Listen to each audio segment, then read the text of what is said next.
안녕하십니까. 신의 한수의 신혜식입니다. 현대자동차 물적 분할 노조가 굉장히 반대했는데요. 그 이유에 대해서 또 여러 보도가 나오긴 했지만 그래도 자세히 좀 알아보겠습니다. 이와 관련해서 김정기 교수님 모셨습니다. 안녕하십니까. 물적 분할. 물적 분할. 그러니까 좀 어렵죠? 네네. 좀 어렵긴 한데 뭐 간단합니다. 이제 원래 이제 그 대우자동차가 대주주가 산업은행이잖아요. 물론 이제 이 산업은행인데 1999년인가요? IMF 직후에 이제 산업은행이 사실은 20년 이상 동안 관리를 해오다시피 했는데 제대로 못한 거죠. 원래 이제 2008년 남상태 대우조선 이야기합니다. 남상태 사장 때 그때 이 매각을 해가지고 사실 다 공적 자금 7조 원 투입했는데 국민들 세금이잖아요. 사실 잘 나갈 때 이걸 매각을 해야 되는데 그때 타이밍 놓치면서 결국 대우조선이 이제 현대중공업에 이제 인수될 수밖에 없는 그런 구조로 가고 있는데 사실 기업 인수 합병 개념하고는요 좀 다릅니다. 그냥 기업 결합이라고 그래요. 기업 결합이고 현대중공업이 대우조선을 인수할 정도로 재정 상황이 좋은 건 아니잖아요. 그래서 돈 주고 사면 되는데 돈이 없는 거예요. 그래서 이제 대우조선의 일대 주주인 산업은행하고 그 다음에 현대중공업이 물적 분할하는 방식으로 해서 결국은 기업을 결합시킨다. 이게 좀 복잡할 것도 없어요. 그러니까 기존의 현대중공업은 그냥 비상장 회사로 그냥 남고요. 그 위에 이제 한국조선해양이라고 해서 상장사를 따로 만듭니다. 그러니까 기존의 현대중공업을 한국조선해양이라는 새로운 중간 지주 회사를 만드는 거예요. 그래서 기존의 현대중공업 주식의 100%가 그 중간 지주사한테 다 가는 그런 구조죠. 하고 이 중간 지주사인 한국조선해양 위로는 현대중공업 지주사가 또 있습니다. 그래서 중간 지주사라고 그러거든요. 그래서 이 중간 지주사인 한국조선해양에서 말하자면은 이제 자회사를 몇 개 거느리는데 그 중에 하나가 이제 현대중공업이 들어가는 거고요.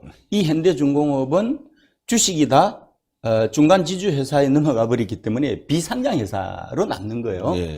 그리고 이제 채무를 한 7조 정도 떠안는다 그런 이야기를 사실 하는데 그 중에 절반은 선수금 받은 거예요.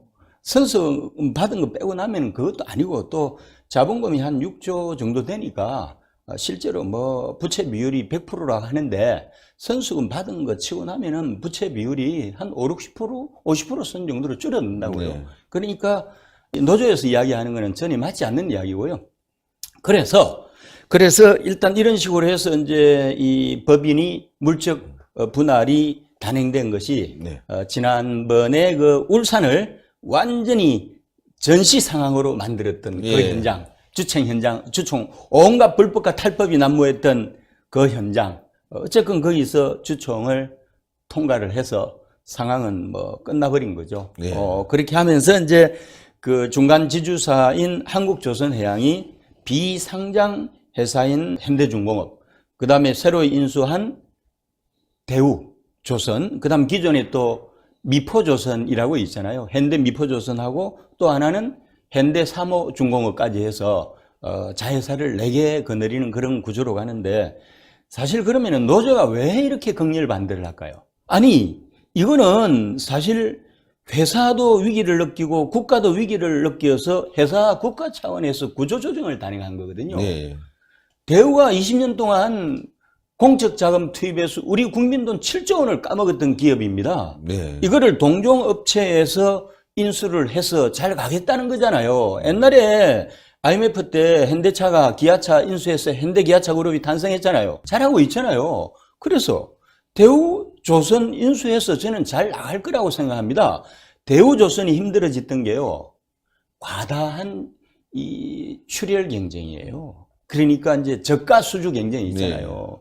조선업이 이제 지금은 호황이라고 할 수가 없거든요. 대개 조선업 주기를 25년 정도 단위로 이야기합니다.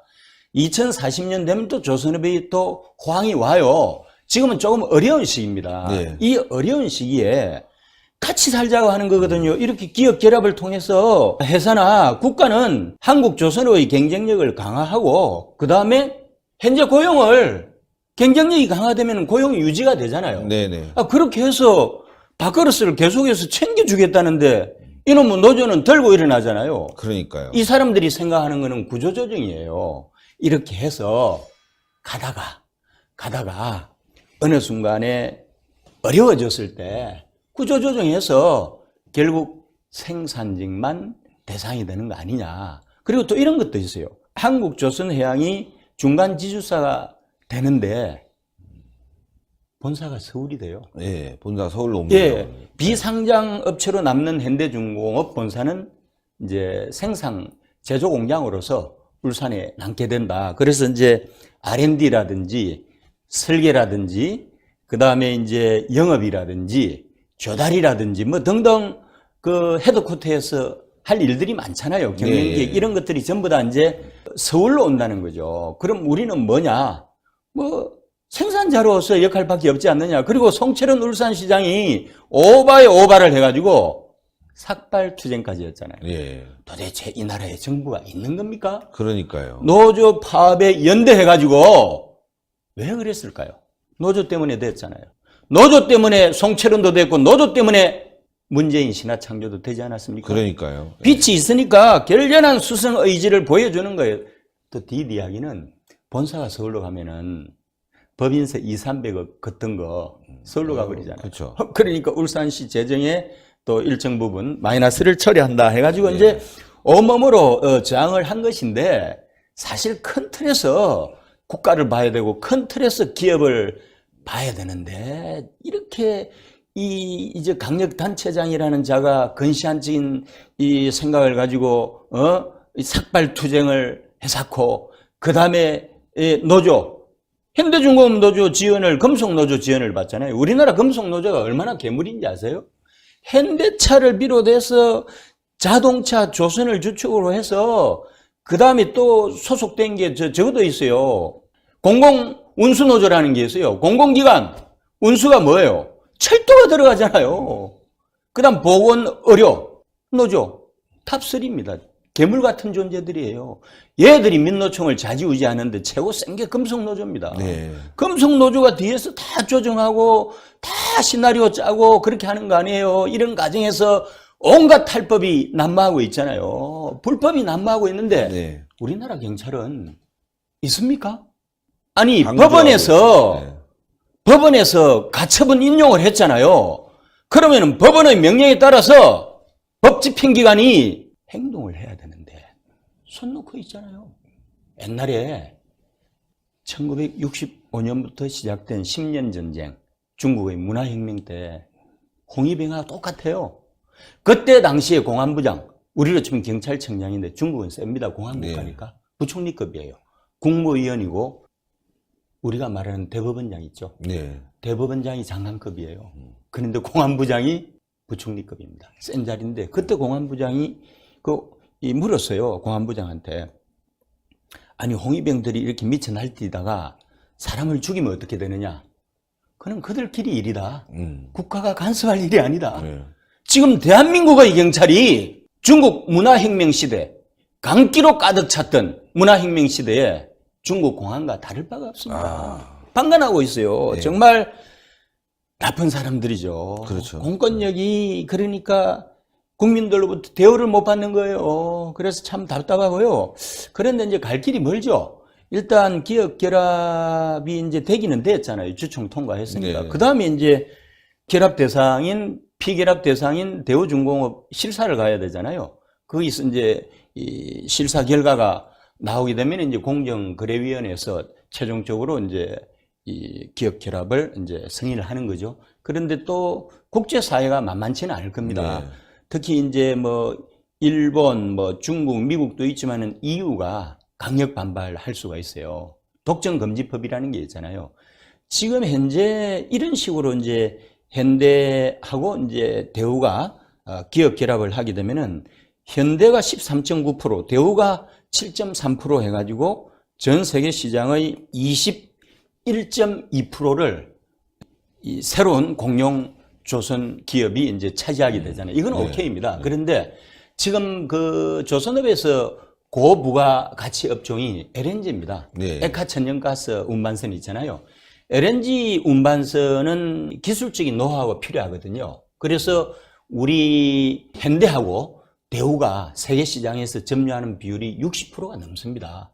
그러다 보니까 원래 이제 독점금지법을 적용을 할 때는 전체 21.2%를 적용하는 게 아니고 실질적으로 이 분야별로 이렇게 쪼개가지고 심사를 하기도 하거든요. 그럼 60%가 넘으니까 이걸 가지고 EU를 비롯한 경쟁국가 이 공정거래위원회에서 사실은 딴지를 걸 수도 있어요. 네. 그래서 갈 길이 멉니다. 네. 앞으로 이제 프로세스가 갈 길이 먼데 지금 오늘이네요. 오늘 노조 이 파업 선언을 했잖아요. 네. 이제 앞으로 이제 얼마나 이게 오래 갈지는 모르겠습니다만은 정말 다 같이 살자고 하는 건데 대한민국 노조는 자기들만 살라고 그러잖아요. 그러니까. 지금 민노총이 70만에서 100만이 넘었습니다. 우리 근로자들이 2,600만 되잖아요. 그러면은 전체 5%도 안 되잖아요. 그렇죠. 그런데 민노총 소속 회사들이 대기업들이 많잖아요. 국영기업에 다 탄탄한 업체들이에요. 잘 먹고 잘 삽니다. 네. 평균 연봉이 1억이에요. 이 사람들이 누구를 위해서 투쟁합니까? 회원들을 위해서 투쟁하잖아요. 근로자들의 5%밖에 안 되는 회원을 위해서 이 사람들이 기업의 이익과 국가의 이익을 생각합니까? 그렇잖아요. 아유, 탄탄합니다. 원래 민노총이 문재인 정권 신화창조의 주역이었잖아요. 네. 촛불 때 돈하고 사람 된 쪽이 어디예요? 민노총이잖아요. 그렇죠. 지금 초법적인 기관으로 군림한 게 정권 창출의 1등 공신으로서 온갖 탈법 행위를 지금 이제 반복듯이 하는 이제 바로 이 민노총인데 정부는 눈치만 보잖아요. 더불어민주당 논평 내놓은 거 보세요. 완전히 이쪽 편이잖아요. 그러니까요. 이래서 해야 되겠습니까? 안 됩니다. 안 됩니다. 다음 정권 빨리 보수 정권 잡아가지고 개악인 노동법부터 개정을 해야 됩니다. 마가렛 that처가요. 철혈제상이라고 그랬잖아요. 예. 그 당시에 영국병. 지금 말씀드린 대로 뭐 예를 들어서 자동차 노조라든지 중공업 노조라든지 이런 데 세잖아요. 옛날 그때는 강산노조거든요. 강산노조 1차 산업혁명 시대를 열었던 게 전기기관하고 석탄 아니에요. 그게 영국병의 주 원인이었는데 마가렛 that처가 노조를 거의 와해시켜버렸습니다. 보수 정권이 빨리 잡아가지고 정말 기본도 안 돼 있는 대한민국 노조, 특히 민노총 와해시켜야 됩니다. 그렇지 않으면 대한민국은 영국병과 같은 또 다른 형태의 한국병을 앓다가 노조 때문에 망하는 날이 올 거라고 생각합니다. 예. 잘해야 됩니다. 잘해야 됩니다. 감사합니다. 감사합니다. 예, 노조 때문에 정말 대한민국이 어려운 것 같습니다. 뭐 여러분들 잘 아시겠지만 귀족 노조 이거 혁파해야 되겠죠. 자, 동그랗게 올라가는 구독 버튼 눌러주시고 추천 버튼 댓글로 많은 성원 부탁드리겠습니다. 감사합니다. 감사합니다. 감사합니다.